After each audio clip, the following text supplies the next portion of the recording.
Editor's note: Shen Shiwei is a research fellow at the Charhar Institute and former government relations and investment consultant for Chinese enterprises' overseas business. He has traveled across Africa via many airlines including Ethiopian Airlines in the past. On March 10, Ethiopian Airlines flight ET-302 crashed shortly after takeoff, killing all 157 on board. Among the passengers were members of international organizations, with the majority of them sharing a commonality: they lived and worked in Africa. The crash raises concerns over the safety of African airlines. Esther Koimet, Principal Secretary of Kenya's Ministry of Transport, and Catherine Mwangi, Kenya's ambassador to Ethiopia, attend a press conference in Addis Ababa, Ethiopia, March 12, 2019. BCG photo: Esther Koimet, Principal Secretary of Kenya's Ministry of Transport, and Catherine Mwangi, Kenya's ambassador to Ethiopia, attend a press conference in Addis Ababa, Ethiopia, March 12, 2019. BCG photo: at present, authorities are paying more attention to aviation issues in the aftermath of the crash. Countries including European Union (EU) nations, the UK, Australia, New Zealand, Morocco, UAE, and India have grounded all Boeing 737 MAX 8 after China, Indonesia, Ethiopia and Singapore first issued the suspension. For aircraft manufacturers, regulatory authorities and airline companies, concrete solutions for aviation safety are top priorities. They all need to rebuild passengers' confidence. But do we have full confidence in this regard? I could hardly give a 100% guarantee now. Maybe we could choose other cities for transit.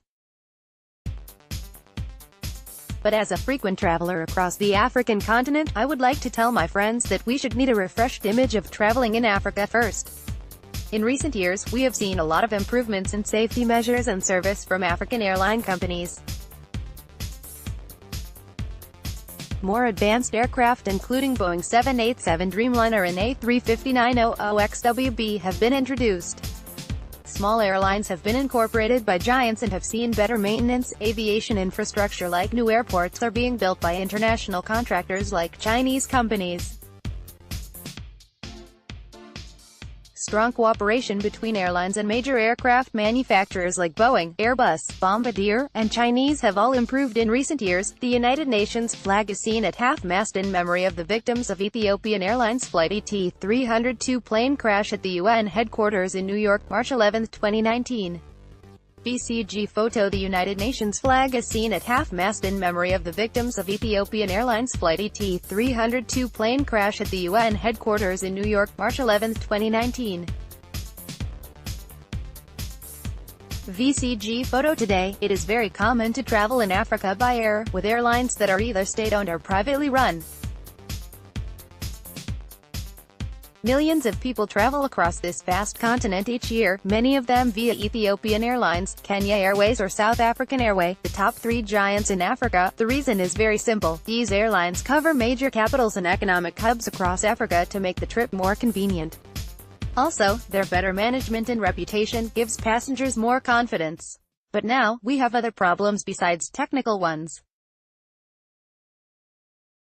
Some African airlines companies are facing severe competition from stronger outside competitors like the Emirates and its affiliated Fly Dubai, Turkish Airlines and Qatar Airways.